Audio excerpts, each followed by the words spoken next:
In the far lane, Clayton Harris from Moulton, Alabama.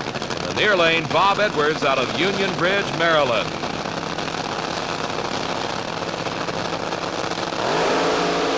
And it's a red light start for Clayton Harris. That means he leaves the starting line too soon. And not only that, he has a lot of trouble down the finish line. The motor going away for Clayton Harris. Bob Edwards, it appeared, crossed the center line. We'll have to take a look at that for sure, as our slow motion replay will show exactly what happened. And he did cross the center line.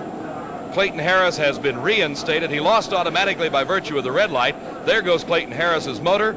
There goes Bob Edwards across the center line. And now a big ball of fire will come out as Clayton Harris explodes a supercharger at mid-track, but takes the win to move to round number 2.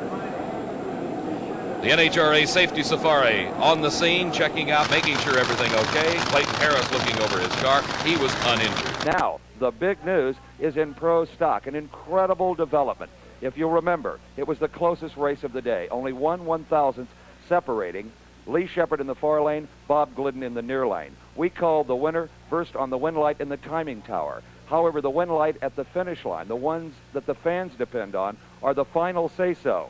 The win has now been given to Glidden as there was a conflict between the two win lights. You be the judge. Who won this race? The National Hot Rod Association says the car in the near lane, Bob Glidden, and I'm sure we have not heard the last of this. Next pair, it'll be Jeb Allen against Marvin Graham. Jeb sitting in as his crewman starts, and there's a fire on the engine, and Jeb Allen waving some help over. He either sees it or feels it or just anticipates. They just blow it out. It's probably gasoline. They use gasoline in a little squirt jar, squirt it into the injectors, then spin the motor over using the supercharger to drive it. Jeb just shakes his head and said, what next can go wrong? Because it's a short, straight shot, this form of racing does not produce the kind of danger that some other forms of auto racing do. But we are taking a look back now at an unusual crash which took place a week ago in early rounds in the alcohol funny car competition. The car which you saw totaled belonged to Lou Gasparrelli. It collided after the start with the car belonging to Lee Zeinert. Well, it's hard to pin the blame here, Jim, because both cars are so out of shape, but it is Gasparrelli's there on the right of your screen who seems to come more across the center line than the other car. And, of course, ironically, it's Gasparrelli's that then becomes absolutely total in this collision with the guardrail. It's fascinating the way the rear wheel, the throttle must be partly jammed, because look at that rear wheel spinning and just throwing up clouds and clouds of smoke, tire smoke. Which created some suspense regarding Gasparrelli's condition, but because of the sturdy roll cage with which these cars are equipped, he was unhurt. That happened in the alcohol funny car competition. Don the Snake Prudhomme. Prudhomme is on. And Don's got something coming out of the car. You can see there is fluid, liquid of all types coming out. He quickly shuts it off, and the car is on fire. It is the nitro methane fuel, apparently a fuel line split. Prudhomme comes out of the car, crawls away on his hands and knees, and Bob Brandt, his crew chief, quickly hitting it with a fire extinguisher. They back the car up, and no damage to either the car or Don Prudhomme, but what a break for John Force. Oh, John Force in the far lane will waltz his way into the final round. Kalitta in the far lane, Muldowney in the near lane, and the crew working on Kalitta's car. There's something wrong. They cannot get it to go forward. The transmission is stuck in reverse. These planetary gearboxes utilize a small reverser device that allows them to back up. As Shirley Muldowney pulls forward, Connie Kalitta keeps going backwards. That's not the point of this game. It's to go forward into the finish line. The crew frantically working, trying to get the transmission into first gear, but thus far they have been unsuccessful. The starting line crew signaling to Shirley Muldowney to go forward, and now Connie has got it, but it is too late as the green light had come on for Shirley Muldowney. A possible overheating problem, and her engine explodes. You see the parts coming off the car. There's oil coming out from the blown engine as she slows the car to a halt, and now flames start licking out from underneath the back of the car. The hot headers catching the oil from the engine on fire as Kalitta comes out of the car.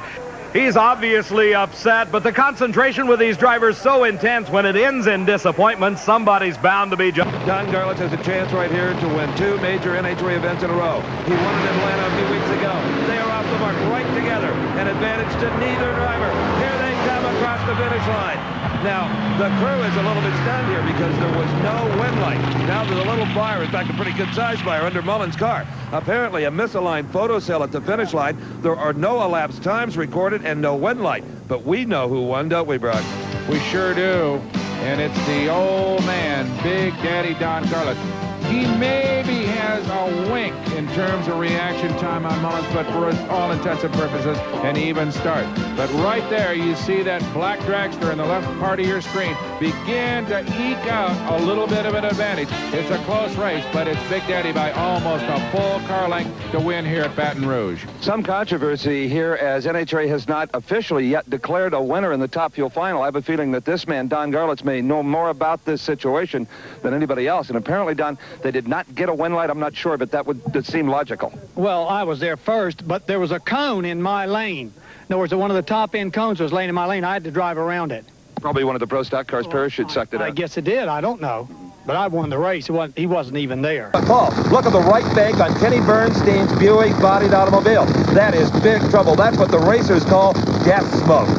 But Dale Armstrong and his crew, watching that machine, they know something is terribly wrong in Bernstein's car. Bernstein, the only one who really seemed to have a handle on the lanes here at National Trail Raceway. And this is so rare to see Kenny Bernstein have any kind of mechanical problem, starting line or finish line. Dale Armstrong with the headset on there, checking over that right bank. And I believe the roof hatch is open now. I really doubt that Armstrong is going to let his good friend and employer, Kenny Bernstein, go down the race. They shut it off. Kenny Bernstein sits idly while Don Prudhomme moves into the semifinals. Prudhomme now becomes the only man to beat Bernstein this year, and he has done it twice. And Don Prudhomme still lays on the power. He's looking for lane choice, turning a 587, 246. As a most remarkable occurrence, Dale Armstrong and the crew picked the top up on Kenny. Both of them are what they call pre-stage. In the far lane is LaHaye, and the near lane is Amato. And Don, they're taking some time here. Yes, a little extra time on Dick LaHaye's part. And Amato, something happens on the starting line. The red light is on the tree, meaning Amato is disqualified. Dick LaHaye roars through at 518, 276 miles per hour, and that was pretty strange, Don. What happened, do you think? Well, the cagey Dick LaHaye comes into this round at a performance disadvantage. Decides to try to psych Amato out, takes his time staging, blips the motor just a little before it's time to go. Amato lets out the clutch and realizes he's made a mistake, red lights, and shuts it off. And we have a big upset here at the Summer Nationals. Jerry Amato consoling husband Joe, and Joe Amato just doesn't red light by 0.2 of a second. We can find out if something happened mechanical on the starting line, Joe. Anything you can tell us? No, nothing mechanical. The brake might have slipped a little bit because the car seemed like it creeped on me. I was there awful long time, Steve. It's all hard to hold that 5,000 horsepower sometimes. Well, it's tough when you're loading up there. Dick always likes to stage second. Usually a gentleman about it, but lately he's been taking a little too much time to stage, I think. Thanks. Underway for both drivers. They just want to tickle their way into that second staging line. And Pat Austin explodes the motor right off the line. Jim Head's parachute comes out, and Austin wins it. That's one that'll go into the record books as not very pretty, but certainly for Walt Austin and his son Pat, a happy moment because they're now in the finals of the Motorcraft Ford Nationals. Watch this one again. Austin on fire, keeps his foot in the throttle. As he nears the finish line, he knows Jim Head's got the parachute out because Head was in front of him. And look, he passed him right before the finish line and took the victory. The time, 5.19 seconds, but that doesn't. The staging just as critical for these drivers as it is for the pro stocks and the top fuel. If you can gain an advantage at the start, you can outrun a quicker opponent.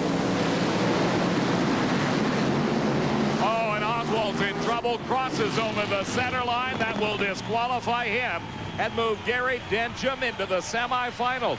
But they've got some work. Look at the nose on the Oldsmobile. It is caved in.